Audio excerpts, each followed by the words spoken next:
So I want to talk about trauma prevention, and really trauma prevention is really about planning and avoiding risky things. So with regards to cars and trucks and motorcycles, plan your trip ahead.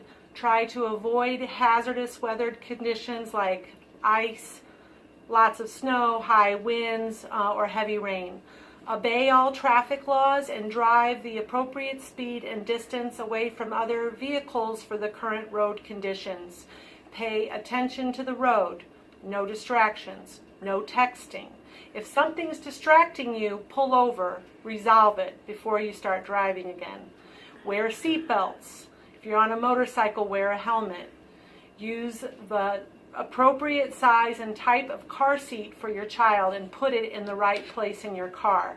Car seats decrease injuries to children and infants by 40% and decrease death by 25%. Do not use alcohol, drugs, or prescription medications that might slow your reflexes while you're driving, and don't drive when you're really tired. With regards to sports and bicycles, don't participate if you've had a recent injury without first being checked out by a professional. If you have an injury, it increases your risk for getting more injuries. Wear the appropriate protective gear for sports, especially helmets. Bicycle helmets reduce the risk of head injury by 45%. Wear helmets also if you're skating, skateboarding, riding a scooter. Do not participate in sports or use bicycles if you're drinking alcohol, using drugs, or taking mind-altering prescription medications. And especially with regards to sports and concussion awareness, any jarring or impact to the head can result in concussion and brain injury. If you experience jarring or impact to the head or suspect this has happened in a child involved in sports, tell a qualified person right away. Do not continue to participate in the sport or let the child participate in the sport until they're evaluated by someone who is trained in concussion recognition.